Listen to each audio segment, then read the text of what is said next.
All right, my art friends, we are going to finish off the final part of our practice with colored pencil, working on drawing this apple. You should get copies of it, either digitally or hard copies. And we've been practicing working with value and using that value to create form, and moved into color matching. And I think you're ready to take all of those things and put them together to work on creating that apple shape. So please keep in mind, I am, gonna put this, I don't mess it up, video in double speed so that it doesn't take as long to watch. She is really good and she moves really fast. So don't expect to work at the same speed that she does and get the same level of quality. You should be going much, much, much slower. So let's get started. To begin, you're going to need your reference photo and graphite. You're going to want to think about what you see and go back to all those realistic drawing skills that you did back in Art 1. So looking at the shapes of how everything fits together, and then you're going to go through with all your different colored pencils to try and match the areas in which you have your core shadows, your transitional values, your highlights, your cast shadows, that reflected light. And to get started, we need to draw out your basic shapes, your outlines. Now, graphite pencils are made of grease, and colored pencils are made of wax. So you want to make sure that you are applying the lightest possible layer of the graphite. So don't hold it up close to the top because you'll tend to press more firmly. Instead, hold it a little farther back on the barrel of the pencil so that you get a lighter, looser line. And think about, like I said, what you learned from realistic drawing. Think about your shapes, how they fit together in relationship to each other, the sizes, placements, things of that nature.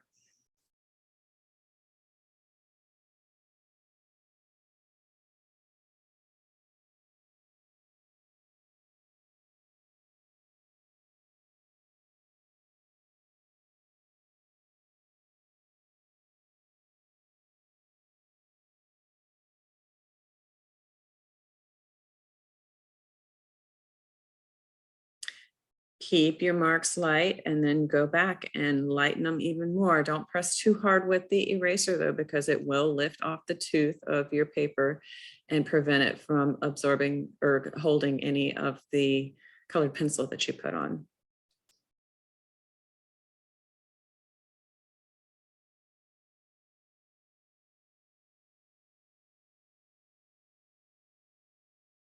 So now she's talking about really looking at your reference photo and thinking about your shapes and sizes of your highlights and your core shadows in particular.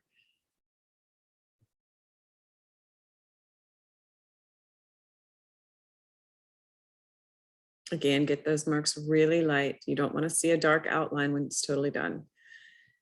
She's going in with the Perma Violet to add in the midtones and the dark values.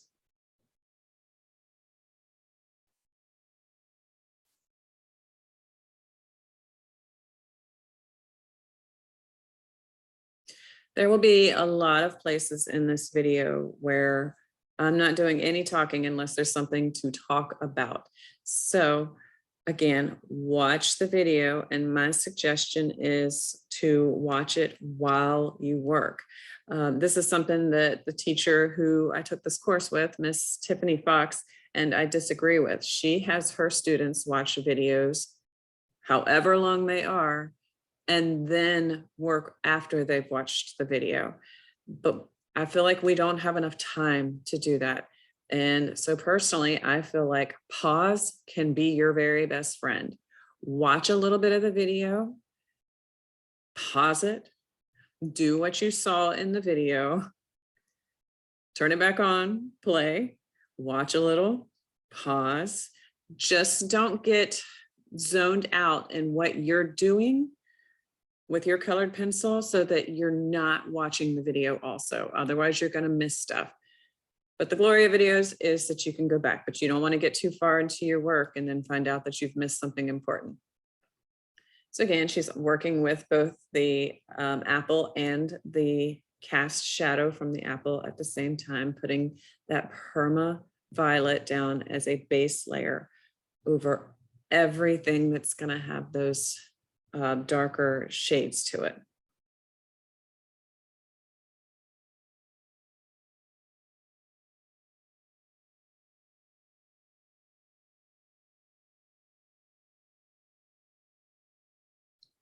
Just like when you practice, you're working in really small circles with really light pressure, light values, and you're making sure to apply it evenly, meaning you don't have little gaps where white shows through more in some places than in others in that base color that you're applying.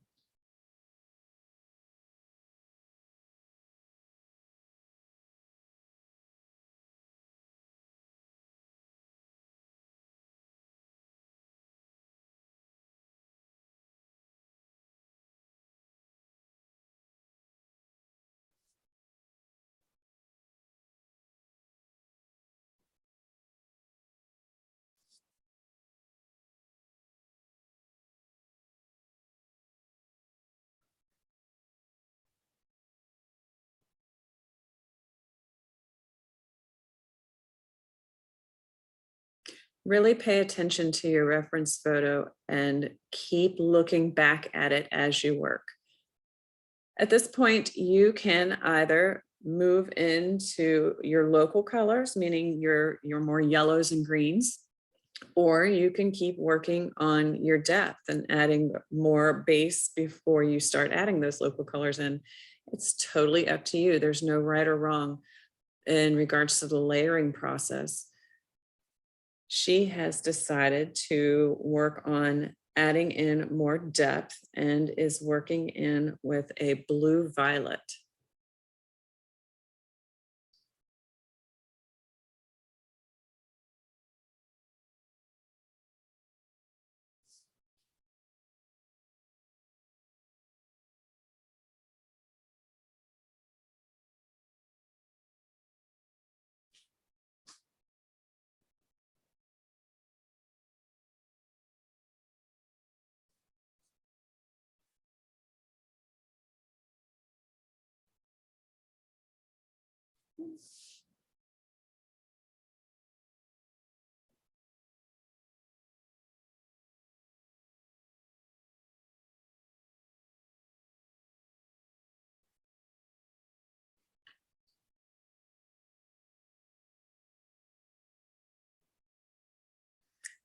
Keep looking back at your reference photo as you work.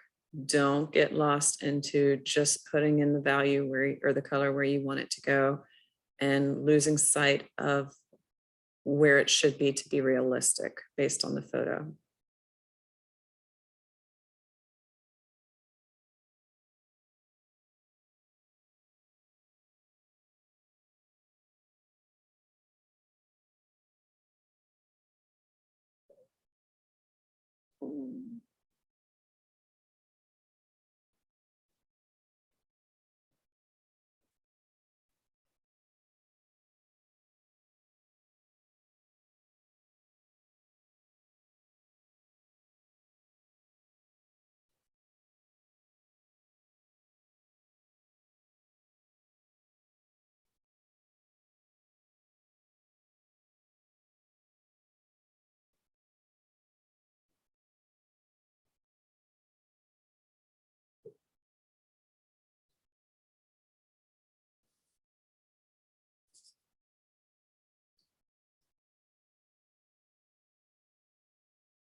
If you noticed, she sharpened her pencil. Remember, you want to keep a sharp point.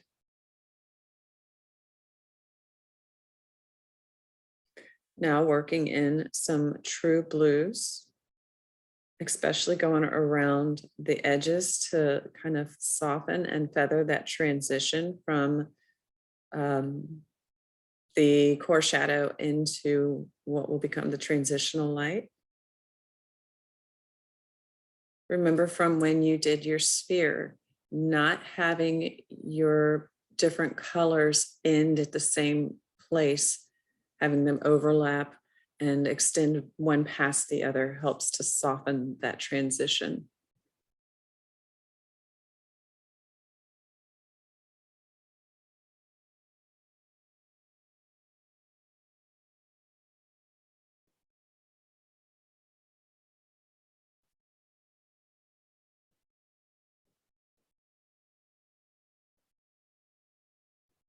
Keeping that sharp pencil, you go along those edges to keep it crisp so you don't end up with something fuzzy when you're totally done.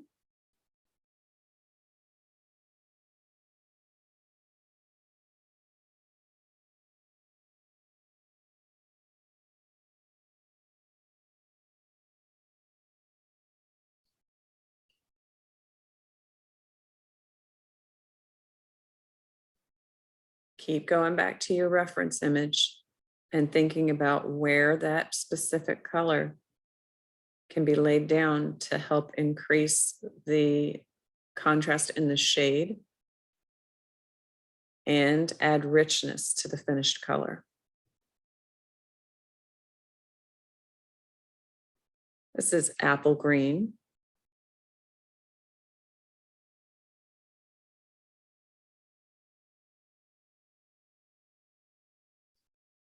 As you start to work in some of your local values, that base color that you're looking for, it is actually helpful to turn your reference image upside down when you look at it, just like when you're working on a grid or any drawing of anything. Remember when you did the upside down drawing of a man in Art 1. Turning something upside down helps you to tune out what you're looking at and what your brain wants you to see, what it thinks it sees, and allows you more to focus on what's actually there. So it gives you a chance to really think about just the color and not say apples are green, apples are yellow, apples are red.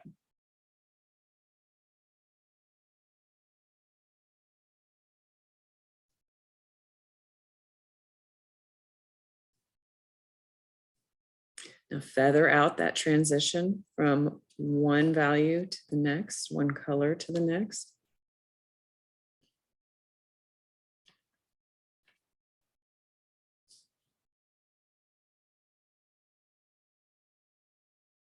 And keep that pencil sharp. As you get more experience, you'll start to be able to tell when you've gotten a flat edge to your pencil and how to roll it to avoid getting scratchy marks across your paper or application that just doesn't look good. But for now, keep a sharp point, it'll help. That was goldenrod that we're working in to help smooth out that transitional value. It's not a very yellow apple, it's definitely green, but yellow is a component. So again, you're looking at it at that reference photo and thinking, what colors can I use to build up the final color? The more you put in there, the more rich it's going to look. You do want to be careful about using complements in a lot of areas because you don't want to desaturate that vibrant color.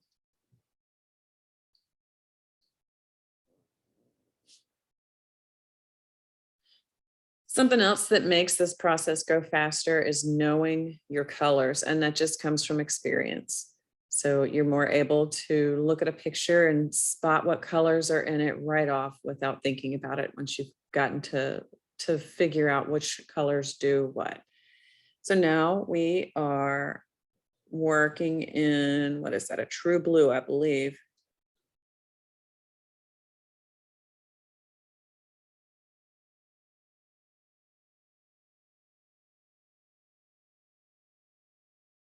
And a dark green.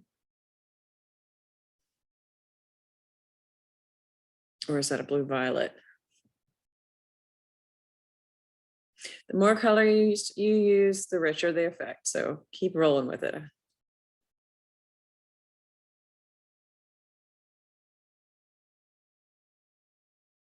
A lot of students want to use blender pencils.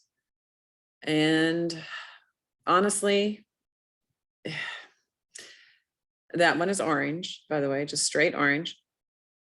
And again, remember to use that sparingly because you don't want to create a desaturation in any overall place. Back to blending pencils.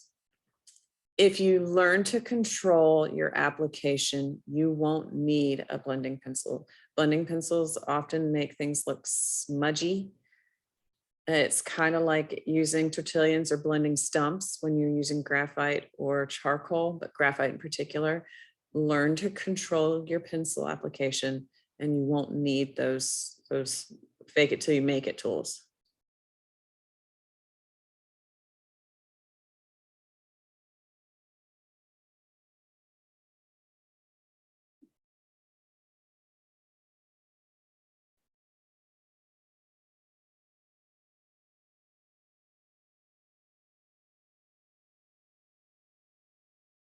Now we'll pull in some Spanish orange. Keep it light.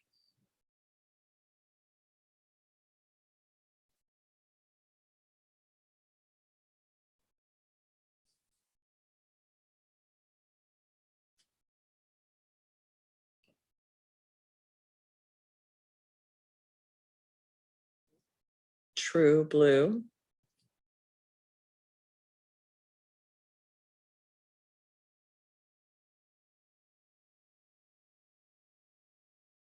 Notice how she's going along that edge to sharpen the contrast between the cast shadow and the apple itself.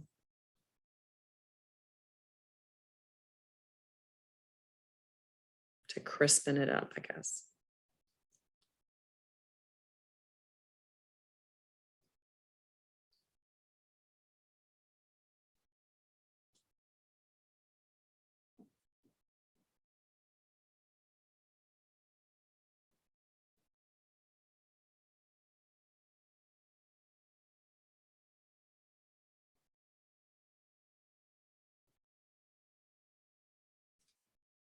Working in with that light cerulean blue.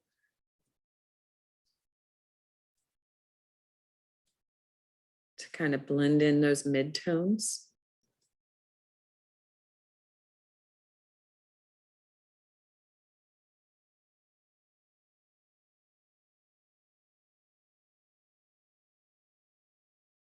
Again, keep looking back at your reference photo and thinking about that group effort concept that we talked about earlier in video 1, that lots of different colors need to be used, brought together to make that final finished product really rich and vibrant.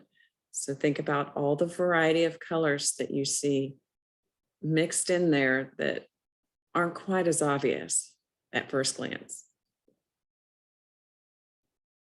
And apply light layers, evenly applied, small circles.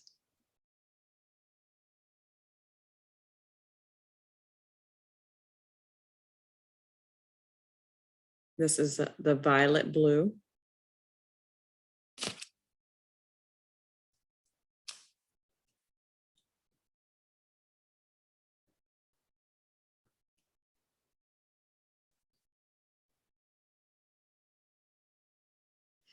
Don't be afraid to use colors that aren't being specifically used in this video. Again, it's yours and it should look a little bit different. We all see things a little bit differently, and that's why two people can draw the exact same image and they both turn out awesome but look nothing alike. Now we throw in some of that grass green.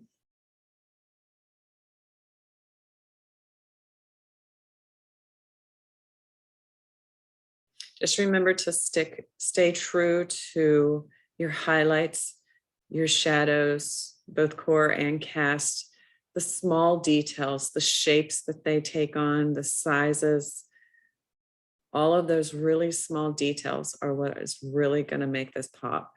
The color choices that you make, obviously, as long as you're using a lot of colors, you're going to have that richness, but there can be some freedom in that.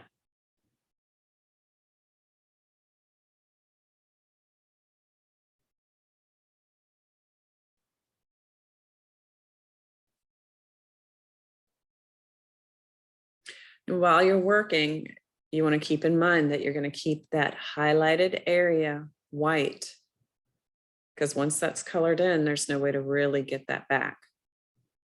So adding in some more of that apple green to kind of brighten it up and add a little warmth to the top and around some of those feathered transitions.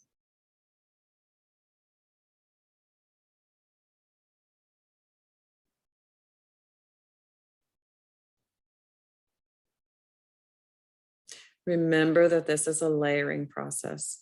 You don't just want to go in and start coloring with that apple green and filling in the whole apple. At this point, you would really lose any bit of depth whatsoever that you had. It is long, it is time consuming, but the results are worth it.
Now we're adding in some true blue into those transitional areas again.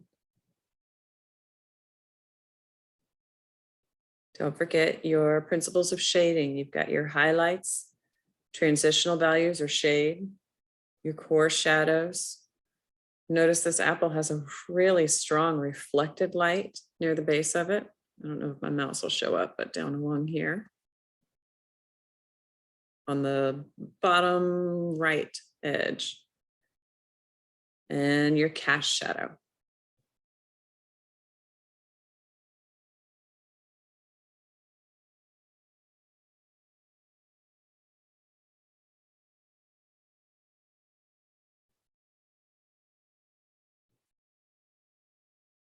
And don't forget to keep working your cast shadow as you build up the color in your apple.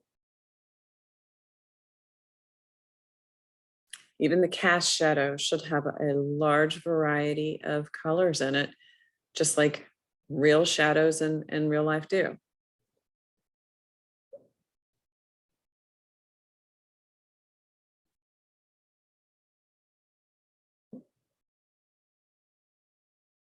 Adding a little Tuscan red over top of those cool colors is really going to give you that a little bit of a neutral kick, I guess. You just want to add a light glaze in some of those darkest areas of the core shadows. Remember to watch your details. Don't let it get away from you and put stuff in the wrong place or make it too big or the wrong angle or shape.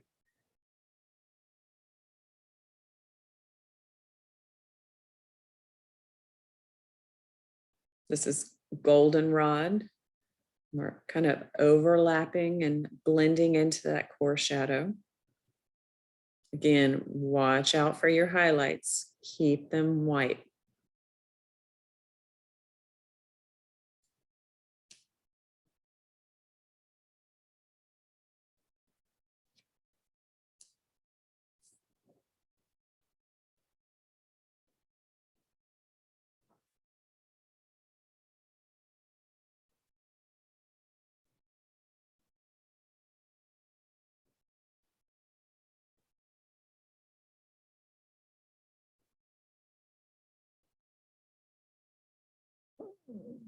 And this is canary yellow.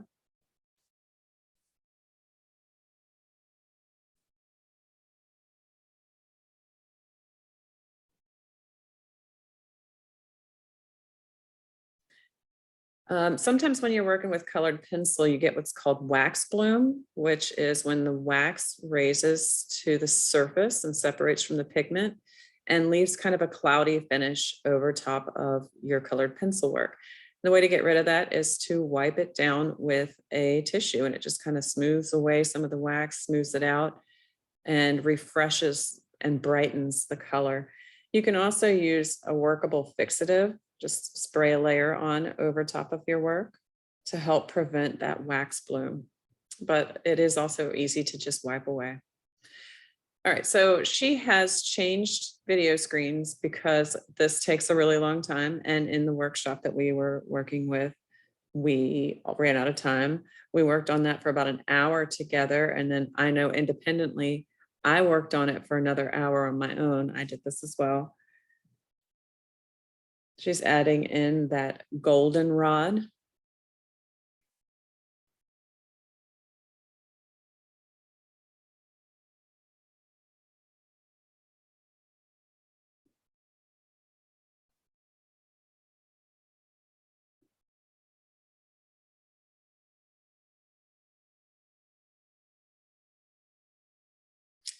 I think we're starting to lag a little bit, so hopefully that doesn't interfere with your ability to understand what's happening in the video.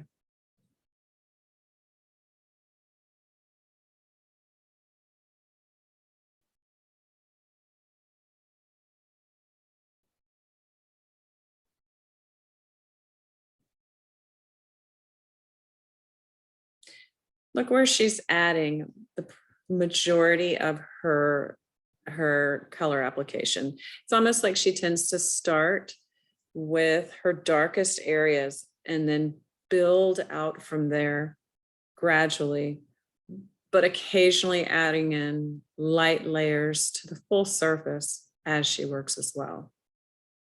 I think that's really how she's so good at getting those blended transitions with all the different colors mixed together.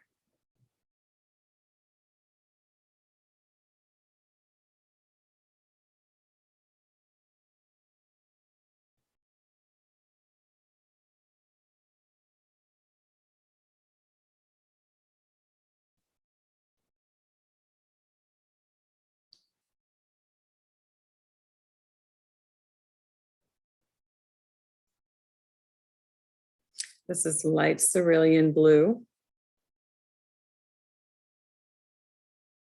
Just adding it into some of the areas that look a little bit cooler. But again, be careful to avoid using it over too many yellowy or orangey colors because they may start to desaturate and turn into that neutral gray. And we don't want a whole lot of that. We want to keep our colors rich.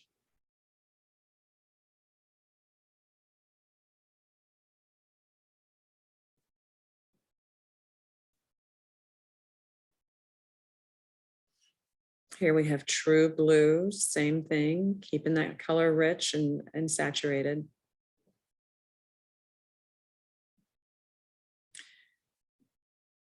Kind of like when we work with charcoal in Art 1 and Art 2, I talk a lot about kind of over exaggerating where you see highlights and shadows.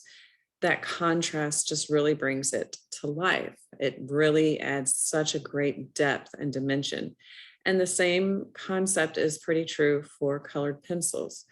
You want to look at an area and think what colors make up that area. What components are there?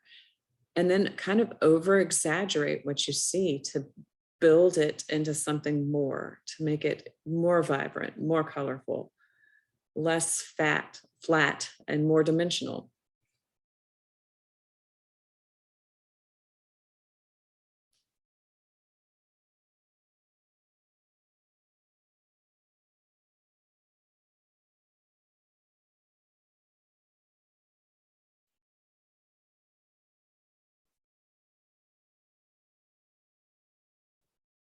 This is apple green. And we're going along some of those transitions to kind of blend and soften them again.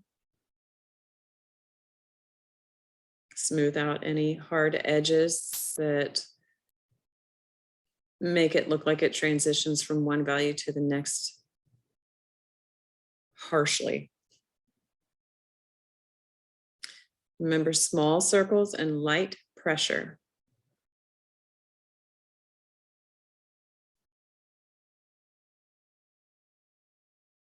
I'm going to take a moment, if I can, and pause this and pause my video so that hopefully I can let this lag have a chance to catch up while we're kind of in a place that's easy to stop. So pause the video, pause my share. Will that work? We're probably still recording, aren't we? Oh, it's probably recording me. All right, let's see if that helped any.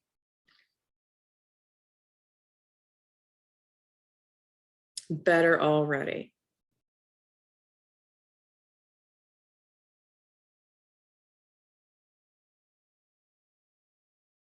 There's a lot going on in a small area in that little dip where the stem comes out of. And small areas when you're having to work with circular motions can be tricky. So just pay really close attention to your shapes and sizes of the values that you're putting down.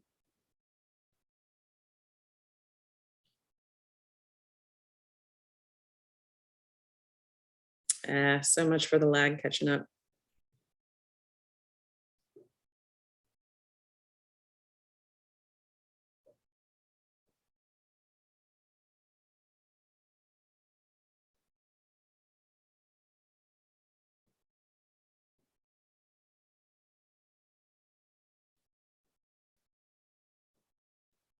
Fortunately, we only have a few minutes left anyway.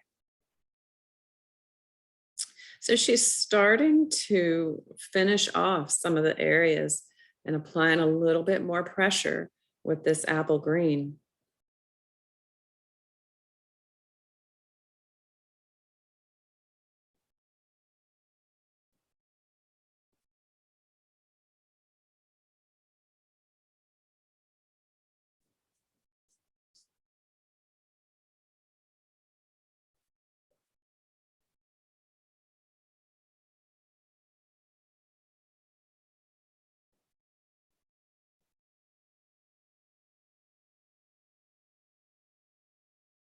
Looks like she added in that shadow to the stem that's been driving me crazy that she forgot.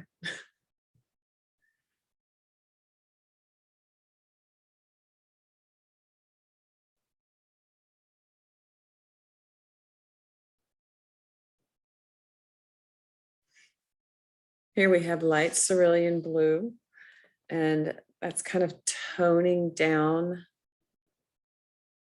some of the brightness, if you will.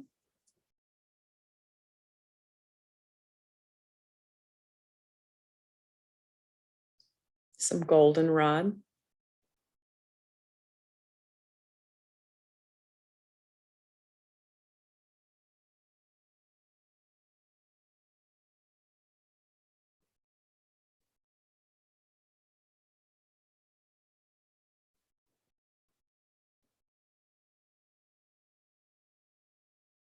This is peach. And starting to, again, work in some of those final layers, more pressure. Peach is great for toning down really bright, cool areas because it's a very subtle way to desaturate without darkening the color.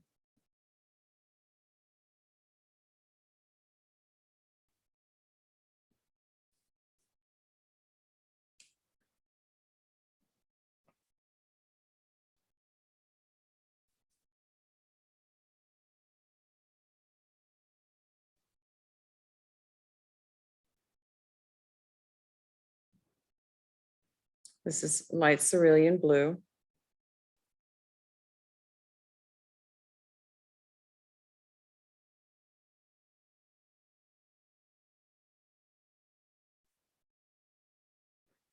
More apple green.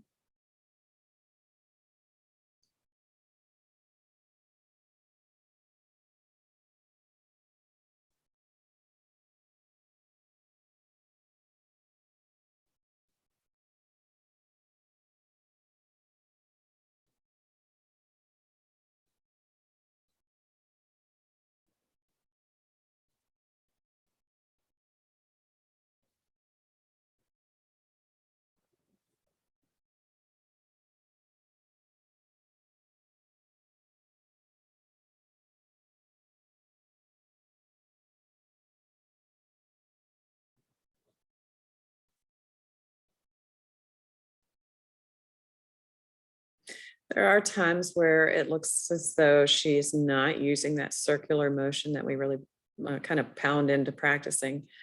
But I really think that once you've mastered controlling your pencil and the pressure, you can get away in some places with doing a more side to side motion. The goal is that you don't want to see those side to side pencil strokes.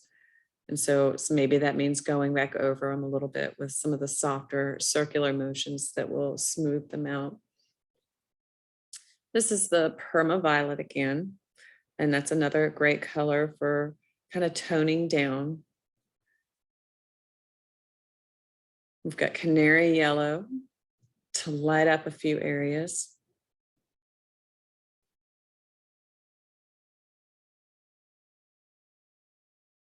Light Cerulean Blue. And that peach again will tone down the high saturation of that light cerulean.